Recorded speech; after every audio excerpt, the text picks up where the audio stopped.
Y quiero iniciar haciendo lectura de Lucas capítulo 9, 18 y 20.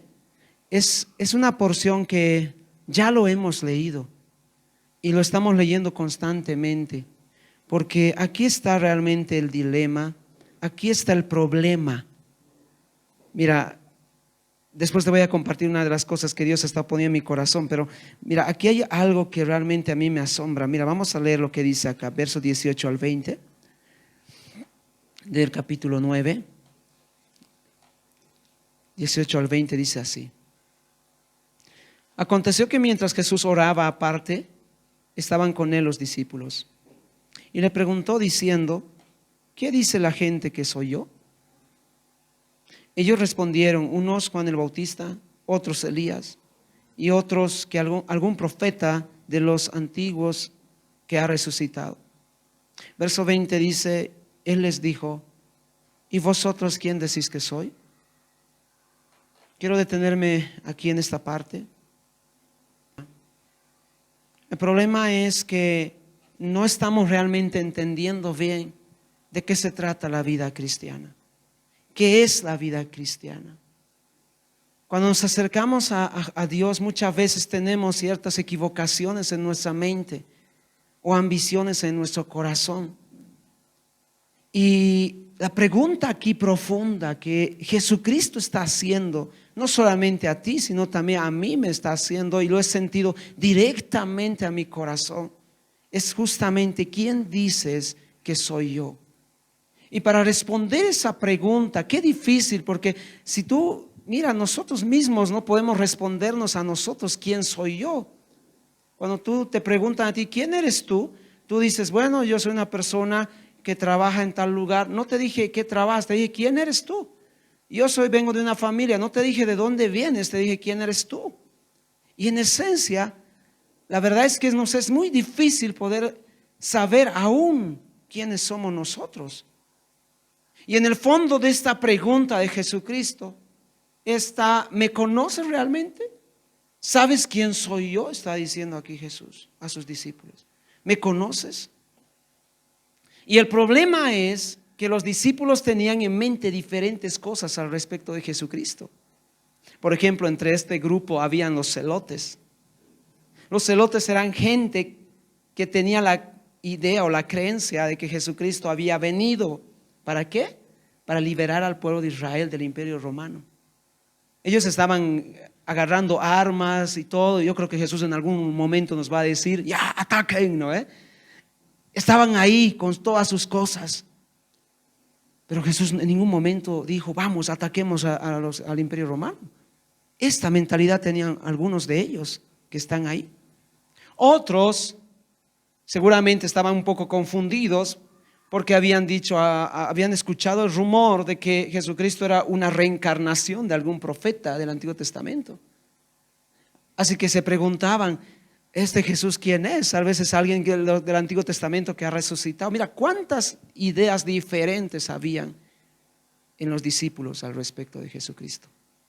Y yo te hago una pregunta: ¿quién es el Jesús que está en tu mente?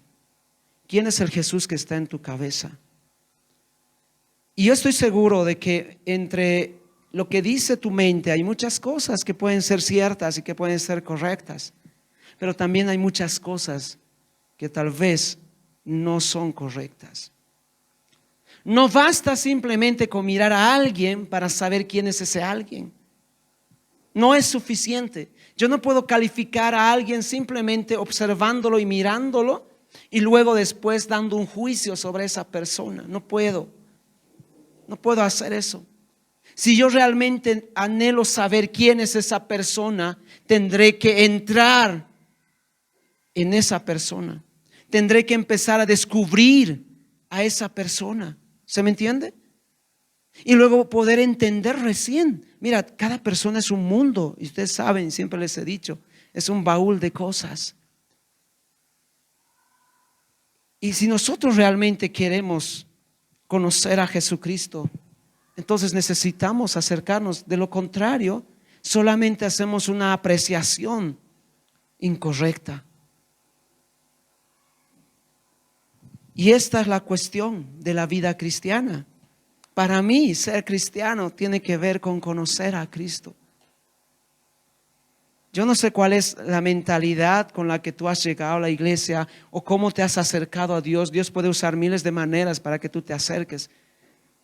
Pero lo que realmente es importante, escúchame bien, ni siquiera es el hecho de tener la salvación, porque la salvación viene como consecuencia.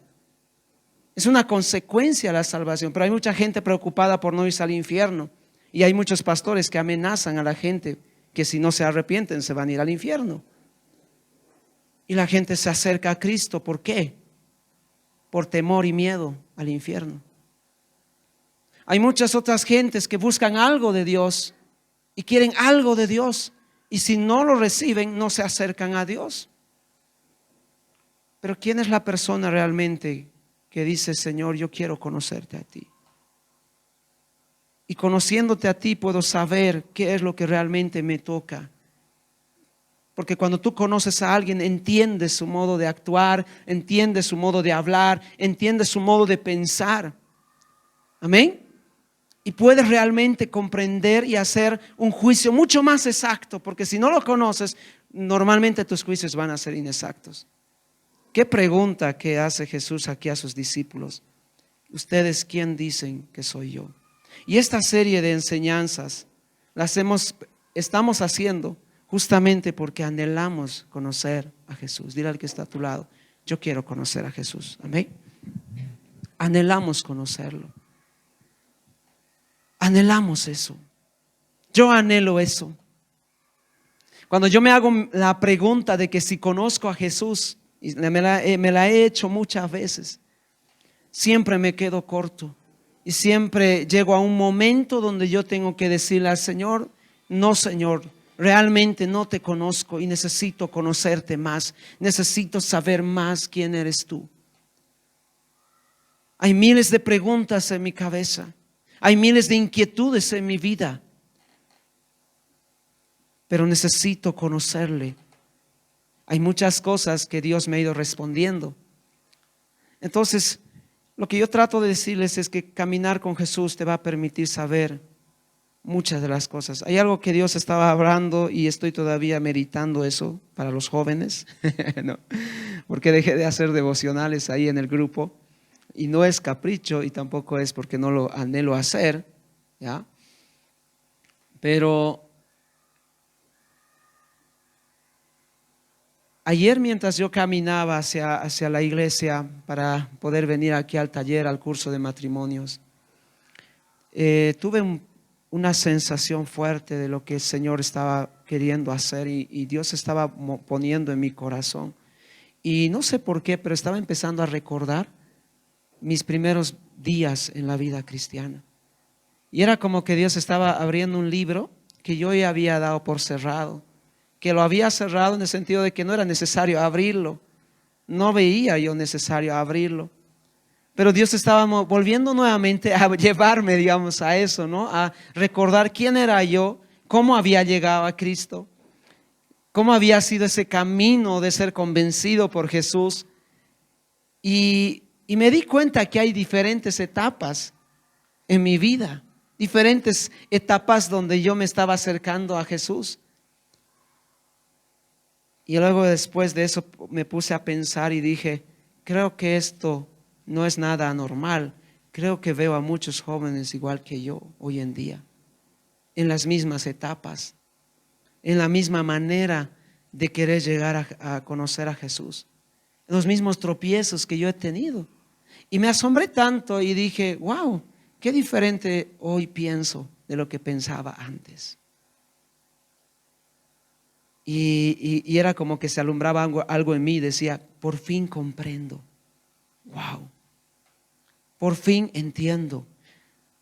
En el pasado habían tantas cosas que no entendía de Jesucristo, pero hoy, en el camino con Él, 20 años después, mirando hacia atrás, ¿cómo estaba yo antes? Recién puedo decir: wow, tengo respuestas. Entiendo quién es Él.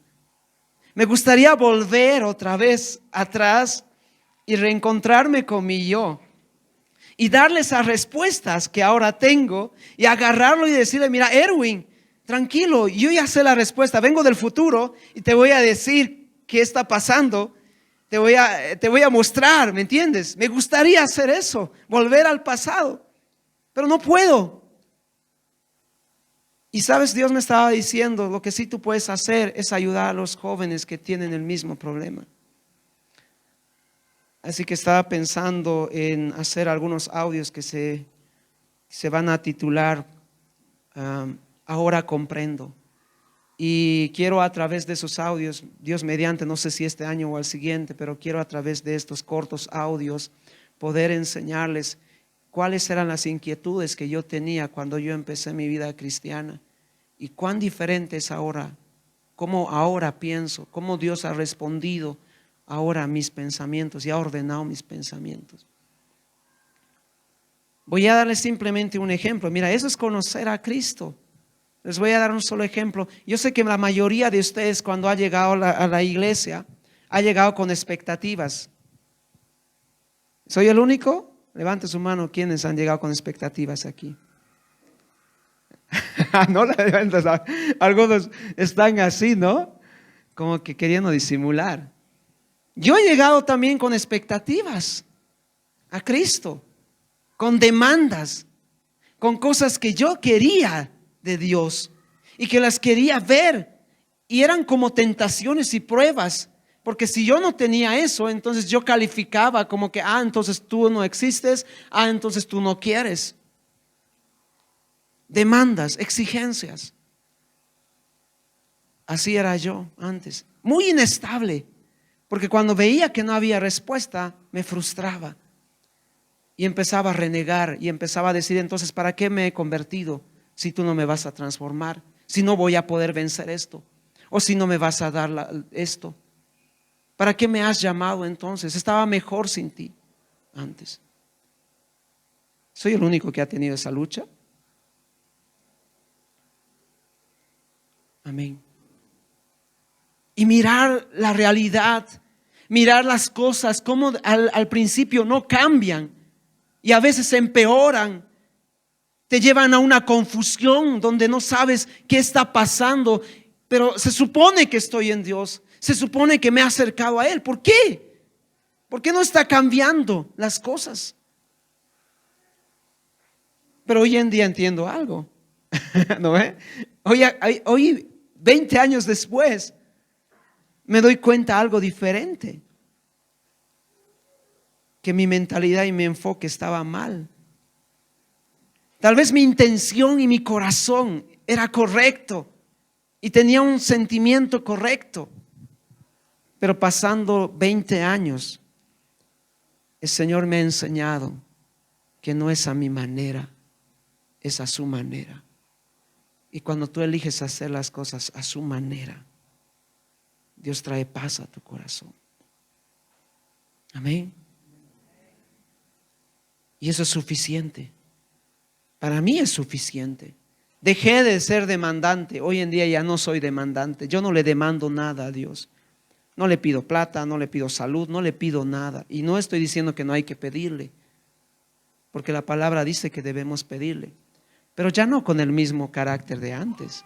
Ya no con esta, como un niño, ¿no ve? Cuando pide, yo le veo a mi sobrino, ¿no? Él pide como dictador, no pide como favor, y le estamos enseñando, di por favor, ¿no? Pero él pide como dictador, yo quiero ahora, dice, ¿no? Así, hasta con su mano, ¿no? Parece que va a ser dictador este cuate. Entonces, hasta con su expresión. Pero ya no pido de esa manera. Mira cómo ha cambiado mi corazón.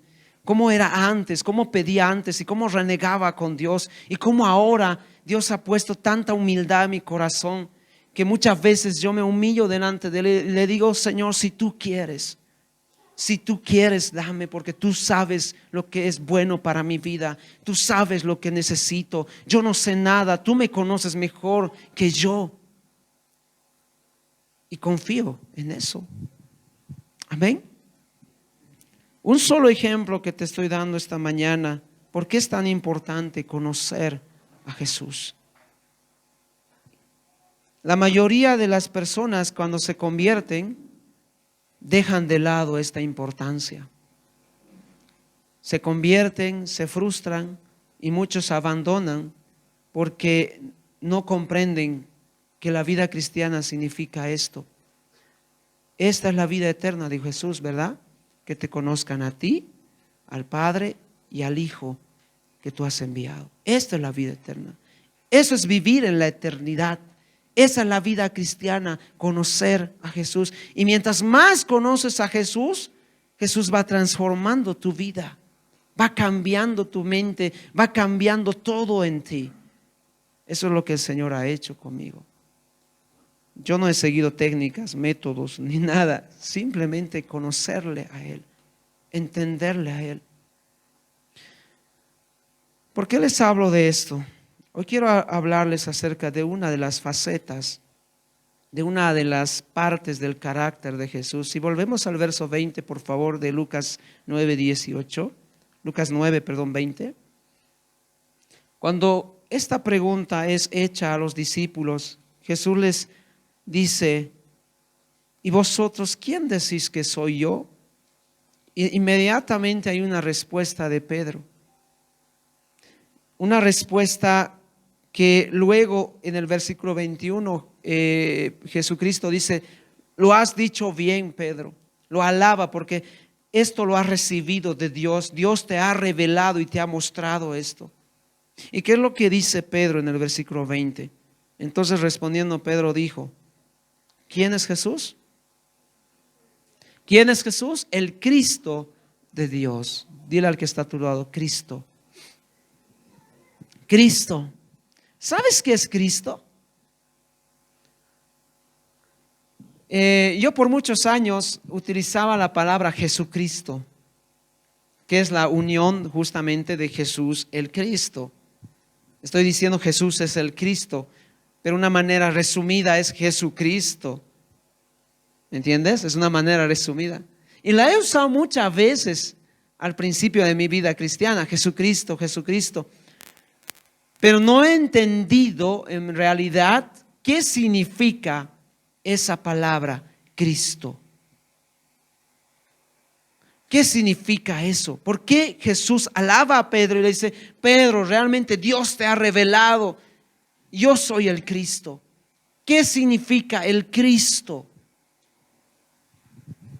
Y esto es justamente lo que yo quiero compartirte esta mañana. Amén. Pero para poder entender esto, ¿quién es el Cristo? Es necesario observar la historia del pueblo de Israel, ver cómo en el Antiguo Testamento Dios había levantado a Israel como pueblo para ser bendecido, como pueblo elegido, escogido por Dios y para Dios. Y cómo es que ocurren tantas cosas. El pueblo de Israel es como más o menos mirar tu vida sin Dios. Eso es lo que dice también el Nuevo Testamento. Cuando tú lees, escúchame bien, algunos dicen: ¿para qué está el Antiguo Testamento en la Biblia? Deberían quitarlo de ahí, solo el Nuevo es importante. No, cuando tú lees el Antiguo Testamento, debes leerlo pensando en tu vida sin Cristo.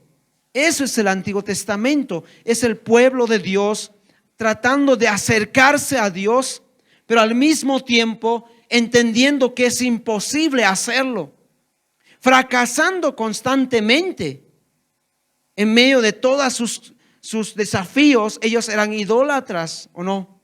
Siempre invadidos, siempre habían imperios que los botaban de su tierra, exilios, ¿me entiendes? Entonces era un pueblo realmente que estaba sufriendo. Y en muchas ocasiones tú vas a ver a los profetas también que señalan esa realidad, cómo se encontraba. Y así nosotros también nos encontramos. Vamos a Romanos 5, 6, 7, por favor.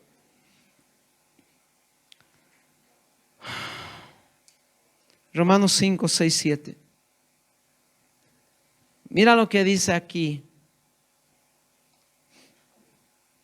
Romanos 5, 6, 7 dice: porque Cristo, cuando aún éramos débiles, dile al que está a tu lado: éramos débiles. Éramos débiles. A su tiempo murió por los impíos.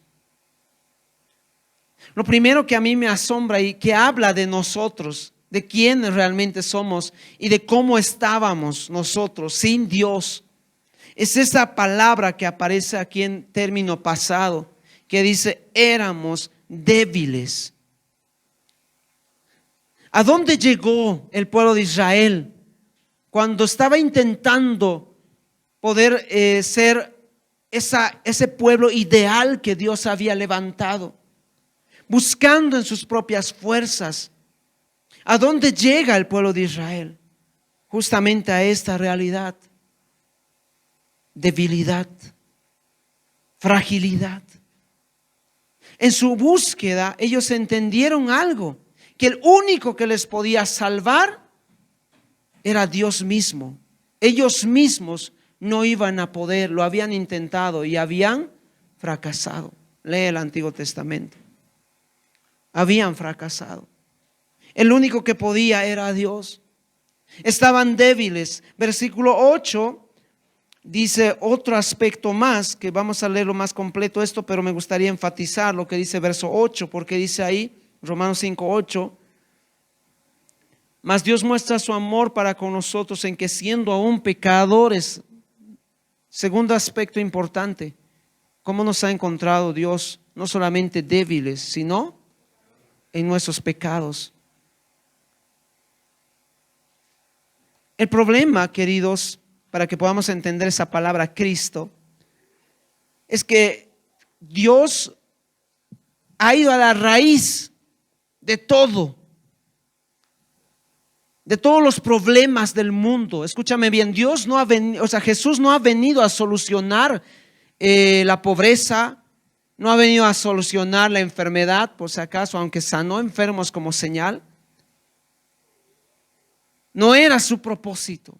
Pero cuando Él vino justamente por un propósito espiritual.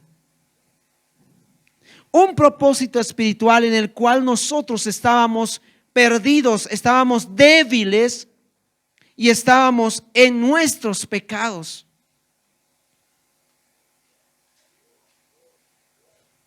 Entonces, Cristo, escúchame bien, eso es importante, viene de la palabra Mesías.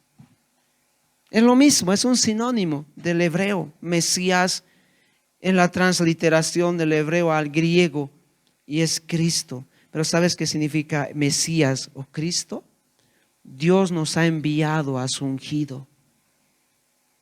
Eso significa. Dios nos ha enviado a su ungido. Y ahora pensemos un poquito en la historia. Ninguna persona, ningún hombre siquiera en la historia ha venido del cielo. Jesús mismo lo dice. Nadie jamás ha venido del cielo. Ninguno. Solamente el Hijo, que moraba con el Padre y estaba en el cielo. Pero ¿por qué decide Jesús dejar esta realidad, ese ambiente? ¿Por qué? Porque desde lo alto, desde los cielos, desde la presencia misma de Dios, Él observó el mundo y observó cómo estaba el mundo. Vio la corrupción en la que se había metido el mundo a causa del pecado, todas las injusticias, todas las enfermedades, todas las cosas. Podía haber hecho juicio y destruirlo todo, ¿verdad? Pero no hizo eso. ¿Sabes qué hizo Él? Eso se llama empatía. ¿No es? ¿Qué hizo Él? Él dijo, yo voy a ir ahí. Porque los veo a ellos débiles y metidos en sus pecados. Esto significa el Cristo, el que ha sido ungido, porque la unción solamente se hacía cuando había una orden de Dios, no era cualquiera. Y al ser ungido, Jesús era el escogido de Dios para ir al mundo, para poder salvarlos, para poder ir a la raíz del problema. ¿Y cuál es la raíz del problema? No es ni siquiera algo terrenal la raíz del problema. ¿Quieres solucionar el mundo? Te digo algo, no vas a poder. Porque la solución del mundo no está en lo terrenal, está en lo espiritual. El mundo está corrupto y el mundo está perdido porque en realidad espiritualmente estamos perdidos. Lo que está en lo espiritual repercute en la vida terrenal. Todo lo que nosotros vemos en la sociedad, las injusticias, es porque hay una realidad espiritual que no se está saldando, que no se está poniendo en su lugar, ¿me entiendes? Cuando tú te quejas delante de Dios, pero ¿por qué esto? ¿Por qué sucede lo otro? ¿Y por qué esta enfermedad? Es la raíz del problema, es el pecado. Y Jesús está atacando a este pecado. Él ha sido enviado justamente para atacar el pecado. ¿De qué me sirve a mí? Escúchame bien. ¿De qué me servía a mí que Dios simplemente llegue a mi familia y de repente, no sé, en el estado como estaban ahí, Dios cambie ciertas cosas o me dé ciertos tips ya y mejorar mi situación? Cuando el pecado sigue dentro de mí y sigue dentro del corazón de mis papás, ¿tú crees que la situación va a cambiar? Puede mejorar, pero nunca va a ser transformada. Y no te estoy hablando de la cuestión terrenal, sino espiritual. Así que Jesucristo viene justamente al punto fuerte, al pecado, a atacarlo, el origen de todas las cosas. Esta era su misión. Por eso, mira, vamos a seguir leyendo acá. Por eso justamente Romanos 5 dice lo siguiente. Versículos 7, 6 y 7 dice: porque Cristo, cuando aún éramos débiles, a su tiempo murió por los impíos. 7, ciertamente, apenas morirá alguno por un justo. Con todo pudiera ser que alguno osara morir por el bueno. Verso 8 dice: pero Dios, mira, muestra su amor para con nosotros, en que siendo aún pecadores, Cristo murió por nosotros. Verso 9 dice: pues mucho más, estando ya justificados en su sangre, por él seremos salvos de la ira. Amén. Cuando tú te enojas con Dios, escúchame bien, en realidad tu enojo no es razonable, porque Dios tiene tantas razones por qué realmente hacer juicio por la tierra. En verdad, el ser humano le ha dado la espalda. Lee capítulo 2 de Romanos. No hay justo, no hay uno solo, no hay bueno. Dice, todos se desviaron, todos se fueron por su camino. No hay quien busque a Dios. Esa es la realidad del ser humano. El hombre no se quiere acercar a Dios, más al contrario, tiene esa tendencia de alejarse. ¿Y qué produce eso? Todo lo que está ocurriendo, todas las cosas que vemos, mira las noticias nada más, todos los días. En este año, 2 personas mutiladas, cortadas, gente que cada día está sufriendo por injusticias sociales. Y uno se reniega tanto, ¿no? Y dice, ay Señor, deberías matarlos a esos, porque siente celo. Y Dios tiene juicio, y Dios se aira. Hay juicio. Pero lo que dice la Biblia aquí es que Jesucristo vino justamente a destruir esa raíz del pecado, para que tú y yo cambiemos una realidad espiritual. Y esa realidad espiritual que cambia en nosotros va a traer como consecuencia una transformación en lo terrenal. ¿Estamos entendiendo? Pero el problema de nosotros es que queremos hacer al revés. Queremos una transformación terrenal, pero no queremos una transformación espiritual. Claro, queremos, Señor, yo quiero vivir feliz, dame plata, soluciona mis problemas, dame salud. Y yo me hago una pregunta y me he hecho una pregunta a mí. ¿De qué me sirve todo eso si un día voy a perder mi alma? ¿Alguna vez tú has estado en la condenación? Y no es porque Dios nos quiera mandar a ser condenados, es porque ya estamos condenados, porque tenemos juicio sobre nosotros. No es porque algunos dicen, no, Dios es malo, por eso Dios nos manda al infierno. Lee bien la Biblia, lee bien las Escrituras. Por eso les digo, no conocemos a Dios. no conocemos a Cristo. Él no va a mandar a nadie al infierno. Nosotros decidimos ir solitos,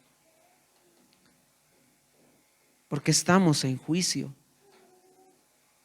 Queremos que las cosas terrenales cambien, pero no queremos que las cosas espirituales se transformen primero en nosotros. Pero el orden de Dios, escúchame bien para todos los jovencitos aquí, mira, el orden de Dios primero es tu vida espiritual. Ese es el orden. Y cuando tú comprendes que esa es la esfera donde tú tienes que trabajar en tu vida, de conocer a Dios, de saber quién es Él, de entregar tu vida, de mirar el reino de Dios y su justicia, de poner tus ojos arriba y no en la tierra. Cuando tú comprendes eso, cuando tú haces eso, recién empiezas a entender lo que sucede aquí abajo. Me encanta lo que dice Job. Mira, una de las cosas de Job, ¿no? Job no entendía lo que pasaba en la tierra porque no sabía lo que pasaba en el cielo. Estaba quejándose, estaba lamentándose, quería morir, incluso hasta este punto, porque él miraba solamente lo que sucedía en la tierra, pero no miraba lo que sucedía en el cielo. Cuando tú miras lo que está en el cielo, recién entiendes lo que está en la tierra. ¿Me entiendes? Y ese es el propósito justamente, porque lo que Jesús miró al mirar la tierra, ¿qué era? Romanos dice debilidad y Romanos dice pecados. Y cuando Él mira esto, ¿qué hace? Decide venir. ¿Sabes qué significa el Cristo? Y mira, mejor dicho, mi Cristo. Tú deberías decir no Jesucristo, sino deberías decir Jesús mi Cristo. ¿Sabes qué significa Jesús mi Cristo? Dios me ha enviado a mí alguien que quiere romper la raíz del problema de mi realidad espiritual. Amén. Él es mi enviado. Y me hace recuerdo esto, las tantas veces que yo cuando era niño oraba al Señor y le decía, Señor, envía a alguien. Hay tanta gente en el Medio Oriente que hoy está orando por misioneros que vayan. Envía a alguien porque queremos conocer, queremos saber de Dios. Yo desde niño tenía anhelos de conocer a Dios. Yo recuerdo que en mi barrio solía salir con mi Biblia y les predicaba a mis amigos que se reunían ahí de mi barrio, ¿no? Y a veces me miraban medio extraño y me ponían apodos y ni siquiera iba a una iglesia, nada.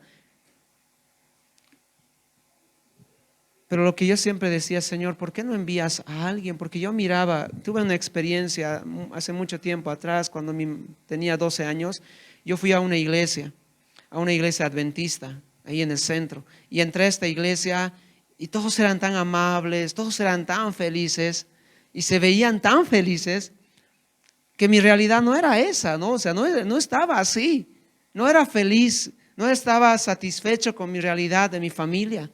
Entonces yo miraba eso y yo decía, Señor, yo quiero eso en mi familia también. Yo quiero tener eso mismo, quiero ser así de feliz como ellos son. Yo no entendía esa edad, pero ese era mi anhelo, ¿me entiendes? Y mi oración era, Señor, que una de esas personas venga a mi casa y me pueda compartir. Mi mente cambió cuando yo crecí, me volví más duro de corazón. Perdí ese anhelo de que alguien viniera. Pero este era mi sentir en el principio, que alguien venga, que alguien venga. ¿Sabes qué llora tu espíritu cada vez? ¿Qué clama? ¿Qué dice tu espíritu cada vez? Que alguien venga. Necesito de alguien que venga del cielo. Tú no necesitas a nadie de la tierra. Tú no necesitas psicólogos que arreglen tu vida, que aunque pueden darte tips y te pueden dar un bienestar pasajero. ¿Sabes qué tú necesitas? Tú necesitas del Cristo, del ungido, del que Dios te ha enviado a ti. Él es tu salvación. Él es la persona que Dios ha elegido para que puedas romper la raíz del problema en tu vida, que es el pecado. Amén. Él ha escogido a Jesús. Y yo le doy tantas gracias de verdad que estoy después de Cristo. Estuviera antes de Cristo, no sé la verdad cómo hubiera sido mi reacción si hubiera nacido antes de Cristo. Pero le doy tantas gracias porque hoy yo sé, después de Cristo, Él ha venido para mí, lo que tanto buscaba, lo que tanto oraba en mi infancia, inconscientemente en mi espíritu. Ahora lo entiendo. Y cuando tú entiendes esto, cuando tú sabes que Cristo ha venido por ti, entiendes primero cuál es tu realidad, que necesitas ayuda. Empiezas a caminar con Cristo y empiezas a hacer las cosas con Él. Y Él te enseña. Te tengo una noticia. ¿Te acuerdas de lo que te dije hace rato? Que cuando yo era niño decía, yo quiero ser feliz como ellos. ¿No? Yo descubrí por qué ellos eran felices. Y no era porque realmente todo va bien. Yo pensaba que su felicidad era porque todo estaba bien en sus vidas. Así que yo decía, yo quiero eso, porque yo sé que si tengo eso, todo va a estar bien también en mi familia, en mi vida. Pero con el tiempo me di cuenta que el gozo de Dios va más allá de tu realidad. Va más allá. Que yo puedo alegrarme, porque Dios es el que me alegra. ¿Me entiendes? He conocido esta parte de Dios. Él es mi Cristo, Él es mi ayudador, Él está conmigo. Él es mi fuerza, Él es mi fortaleza en mi debilidad. Entonces, esto es justamente lo que significa Mesías. Y Pedro le está diciendo eso a Jesús: tú eres el Mesías, tú eres el Cristo, tú eres el ungido, el que Dios ha escogido para ayudarnos, para salvarnos. Amén. Hebreos 1:1 al 2, por favor. Jesús mi Cristo significa Dios me está hablando. Dile al que está a tu lado, Dios me está hablando. Hebreos 1:1 al 2. Mira lo que dice aquí. Hebreos capítulo 1, versículo 1 al 2, por favor. Dice: Dios, habiendo hablado muchas veces. ¿Cuántas veces? Muchas. Y de muchas maneras. No es que Dios recién empezó a hablar, sino que Dios ya estaba hablando. Y dice justamente por eso, en otro tiempo, a los padres por los profetas, que eran mediarios.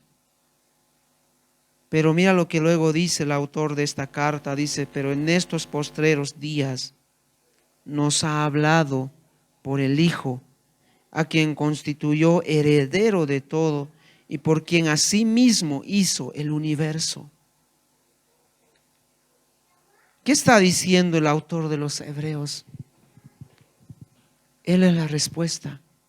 Él ha traído la respuesta. ¿Sabes cuántas confusiones habían en la atmósfera? Yo me tardaría en explicar todas las confusiones culturales y aspectos religiosos que habían en la época de Jesús. Y yo creo que muchos ahí que eran temerosos, como Nicodemo, por ejemplo, que era temeroso, pero que no sabía cuál era el camino. Muchos estaban confundidos y diciendo: ¿qué debemos hacer? Los epicúreos dicen esto. Y los tales dicen otra cosa. Y esta línea dice esto. Confundidos. ¿Y qué es lo correcto? ¿Cuál es la verdad? Y Jesús llega. Y Jesús llega y dice: yo les voy a decir la verdad. Yo he venido justamente para traer respuestas, para traer orientación, camino, para decir lo que realmente es correcto.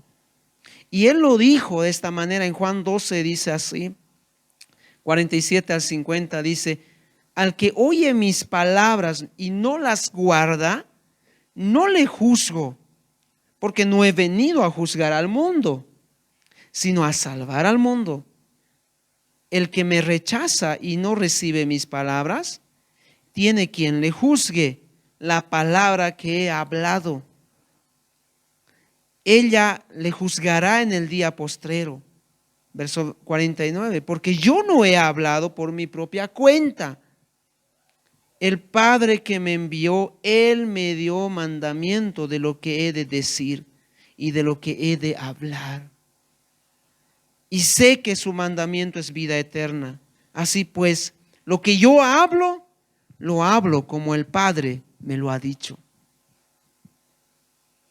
Jesús es el único en toda la humanidad, de verdad, que habla de parte de Dios, y a esto justamente se le llama el gran profeta. ¿Quiénes eran ungidos en el Antiguo Testamento? Uno de ellos eran los profetas. Pero ¿sabes por qué era tan importante el hecho de la unción? ¿Qué significa el ungido? Es el Cristo, el Mesías. ¿Por qué era importante esto? ¿Por qué crees? Porque solamente el que estaba ungido era el que era reconocido. Era el que estaba habilitado de poder hablar de parte de Dios. Porque habían también falsos profetas en esa época. Solo quiero recordarte del rey David, ¿no ve? David estaba ungido, pero Saúl seguía siendo rey. Y el rey, que no era legítimo porque no estaba elegido por Dios, estaba persiguiendo al legítimo, que era elegido, ¿no ve? Que era David. ¿Qué vale más? ¿Lo que eligió el pueblo o lo que eligió Dios? Eso significaba ungimiento. Y aquí nos está mostrando justamente eso. Jesús es el Cristo porque ha sido el escogido de ser el vocero oficial, así lo diré, del reino de Dios, para hablarnos a nosotros. Cuando tú ves, ojalá te compres una Biblia marcada. Las Biblias marcadas son aquellas que te muestran todo lo que dijo Jesús. En rojo, ¿no ve? En rojo. Pon demasiada atención lo que tú lees, porque esas palabras directas que están diciendo son divinas. Dios te está hablando. Dios ha hablado y ha dicho realmente, y ha rectificado, ha dicho qué está bien, qué está mal, qué se habían equivocado. Me encanta cuando Jesús corrige a los fariseos, ¿no? Ustedes habéis escuchado, ustedes habéis leído, dice, ¿no? Pero yo os digo. ¿Qué significa ese yo os digo? Están confundidos, han hecho mal, se han desviado. No era así. Eso es yo os digo. Pensaron mal, esto era así. Entonces Jesús vino justamente a ser la voz de Dios para traer a nuestra vida las respuestas que necesita nuestro espíritu. Amén. Por eso Hebreos dice aquí, en otro tiempo había profetas, maestros, ahora ya no necesitas eso. Aunque Dios usa muchas veces a través de su palabra también ministros, pero ellos al final son también mediarios de la palabra, de la voz de Cristo. Él es el gran profeta. Hebreos 5:1. No solamente Cristo significa Él es mi profeta, es decir, Jesús ha venido para dar respuestas porque Él es la voz de Dios, sino también significa Él es mi sacerdote. Dile al que está a tu lado, Él es mi sacerdote.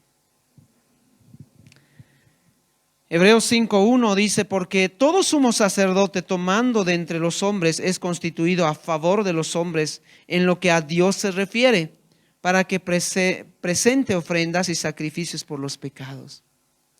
¿Qué hacía un sacerdote? Un sacerdote pasaba la peor parte del pueblo, le tocó la función, la peor función. ¿Sabes con qué comparo esta función?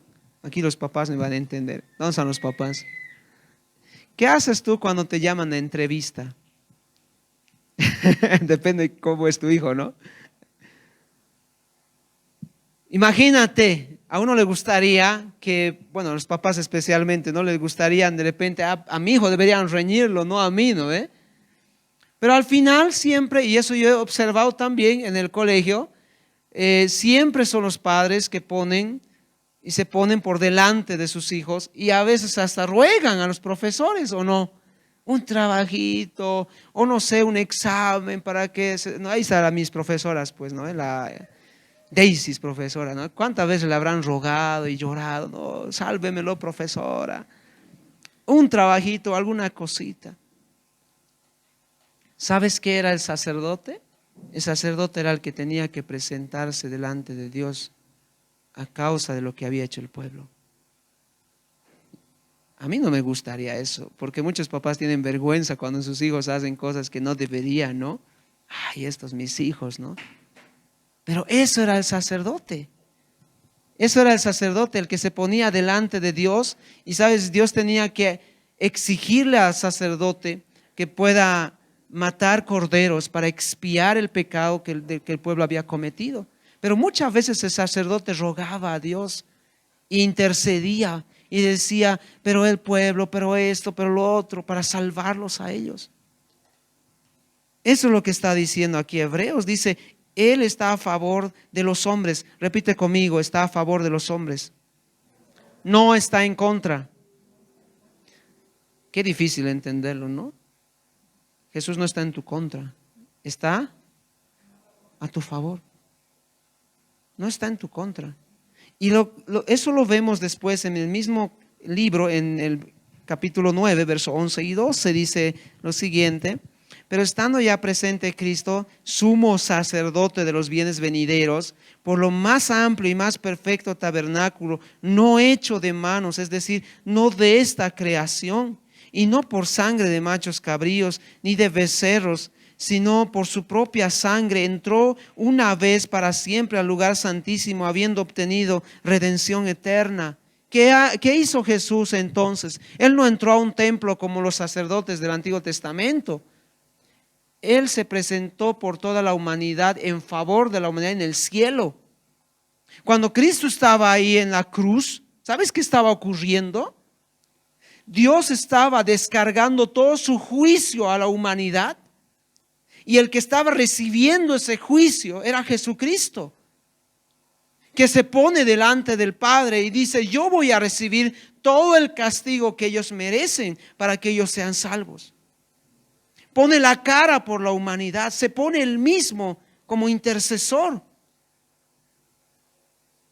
Y mira, él no agarró como los otros sacerdotes cabritos para matarlos, porque la paga del pecado y de la condena era su propia vida.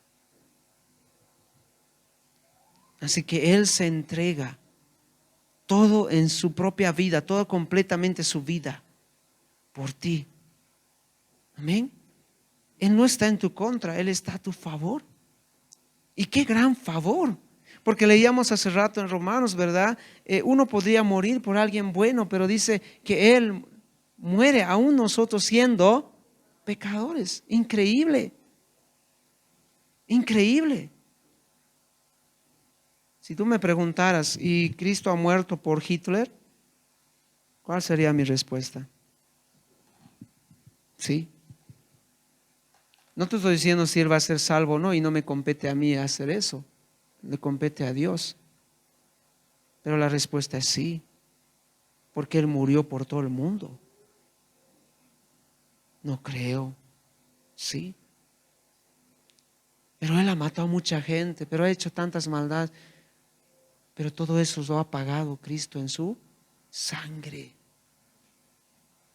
Todo lo malo que tú has hecho, Él lo ha pagado en su sangre, en su sacrificio.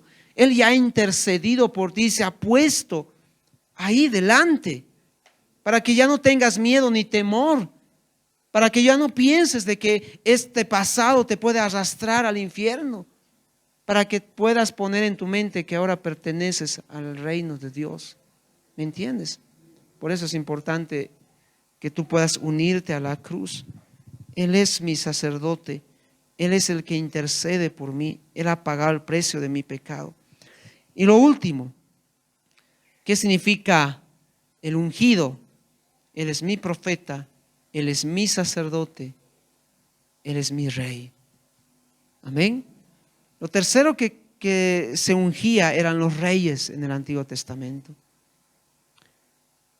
Vamos a Juan 18:36. Juan 18:36. Tenemos aquí una conversación de Jesús con Pilato. Y es interesante esta conversación que hace, porque Pilato es una autoridad que ha sido puesta, es una autoridad de los romanos. Y Jesús es llevado ante él por los líderes religiosos. Y aquí inicia una conversación justamente. Verso 33, por favor, al 36. Dice lo siguiente: entonces Pilatos volvió a entrar en el pretorio y llamó a Jesús y le dijo: ¿eres tú el rey de los judíos? Verso 34 dice, Jesús le respondió, ¿dices tú esto por ti mismo o te han dicho otros de mí? Pilato le responde y le dice en el verso 35, ¿soy yo acaso judío? Tu nación y los principales sacerdotes te han entregado a mí. ¿Qué has hecho? Y el verso 36 responde Jesús, mira, mi reino no es de este mundo. Si mi reino fuera de este mundo, mis servidores pelearían para que yo no fuera entregado a los judíos. Pero mi reino no es de aquí. La pregunta de Pilato a Jesucristo era, ¿eres tú el rey de los judíos? ¿Cuál es la respuesta de Jesucristo?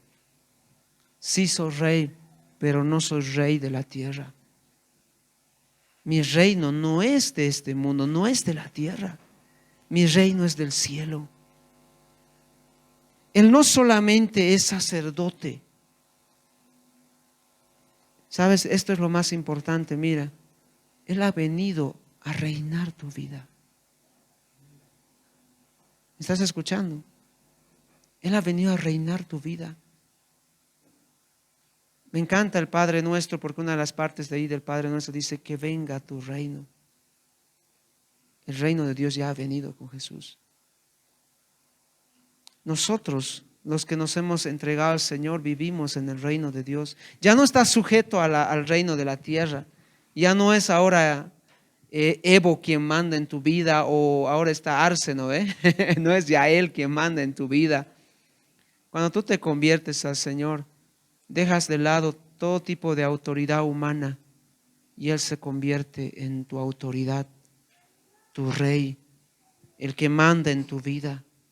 Por eso Jesús dice, mi reino es del cielo. Y yo creo que el reino de Dios puede ser visible en la tierra. La gente se extraña y pregunta, ¿y por qué esta persona vive así? ¿O por qué hace esto? No es por la iglesia. Yo nunca he mandado aquí normas, no tenemos un código de ética, ¿no? No es por la iglesia. ¿Sabes por qué es? Porque Dios está reinando tu vida. Amén. Él es mi rey. En la NTV dice, Él es mi gobernante, dice la NTV, del griego arjón, ¿no? Mi gobernante, el que gobierna. Y Él va a venir a ser literal este gobierno cuando venga por segunda vez. Por eso en Hechos 17, 6, 7 dice algo que ocurría ahí en esta época. Dice, pero no hallándolos, trajeron a Jasón y a algunos hermanos entre las autoridades de la ciudad gritando, estos que trastornan el mundo entero también han venido aquí. Y mira lo que dice aquí, a los cuales Jasón ha recibido, y estos contravienen los decretos del César. O sea, ya no viven de acuerdo a los decretos del César. ¿Por qué? Porque dicen que hay otro rey, Jesús. Cuando tú te conviertes a Cristo, dejas de lado todo tipo de autoridad. La autoridad del mundo, la autoridad humana del gobierno, del país. Y empiezas a reconocer a Cristo como tu rey. Yo sé que podría decir muchas cosas al respecto de esas tres cosas, pero mira, voy a volver al principio. Creo que es importante.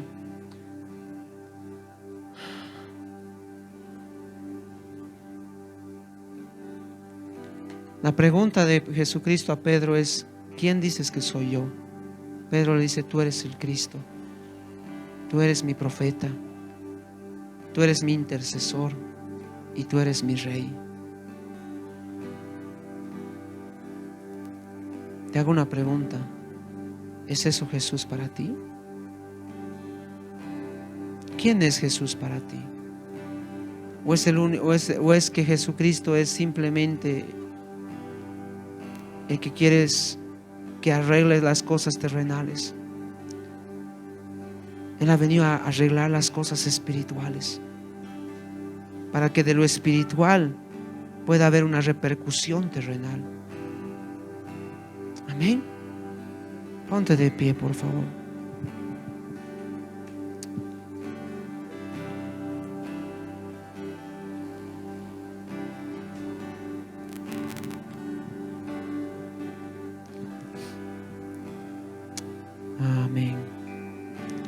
A mí me asombra mucho, estuve escuchando en noticias, en Europa especialmente, no aquí en Sudamérica, pero en Europa. Hay iglesias que se han abierto, supuestas iglesias, porque es necesario decirlo así, supuestas iglesias, y es más, tal vez ni siquiera deberían llamarse iglesias, pero las llaman iglesias. Iglesias que han abierto donde no se habla ni la Biblia, ni se usa la Biblia, y tampoco se usa la palabra Jesucristo, ni se habla de Jesucristo, pero se enseña moral y ética, se enseña, se acompaña a la gente, y son iglesias repletas de personas que no están conociendo a Cristo, solamente están ahí porque están buscando un placebo. ¿Me entiendes?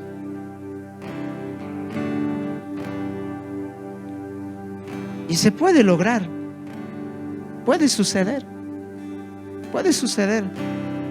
Tú puedes de repente encontrar algo mucho mejor en la vida que te funcione, pero no estás cumpliendo el propósito de Dios.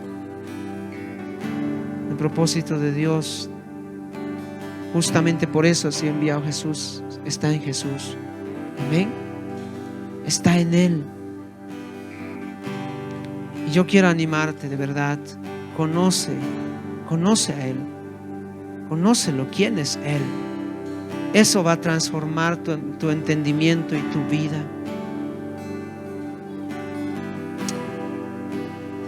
Gracias, amado Dios. Gracias por tu palabra, Señor. ¿Cuántas veces miramos solamente las cosas de la tierra? ¿Cuántas veces solamente caminamos en las cosas de la tierra? Y estamos tan lejos de las realidades espirituales. Estamos tan lejos de comprender lo que tú anhelas de nosotros, Señor. Creemos que lo que tenemos aquí es lo único, cuando tú has venido a convencernos, cuando tú has venido a mostrarnos de que hay algo más. Hay una realidad espiritual, hay una morada espiritual, hay una eternidad espiritual, y tú estás preocupado más que por lo espiritual que por lo terrenal, porque sabes que el problema de lo terrenal se encuentra en lo espiritual. Y por eso tú has venido a nosotros para cambiar esa realidad, para transformar esa realidad. Yo te ruego, Señor, que abras nuestra mente, abras nuestros ojos para poder ver esa realidad espiritual, que nos permitas ver eso, Señor, y nos hagas dar cuenta cuán importante es que caminemos en lo espiritual más que lo terrenal, hasta que realmente quedemos con hambre de lo espiritual, quedemos realmente con esa sensación de yo quiero lo espiritual más que lo terrenal, porque lo terrenal va a pasar un día, lo terrenal va a ser destruido, lo terrenal tiene un fin, pero lo espiritual no tiene un fin, es eterno. Ayúdanos a ver eso, Señor, y de esa manera conocerte a ti. Eso es lo que te pido, Dios. Gracias, amado Dios. Gracias, Jesús, porque tú eres bueno.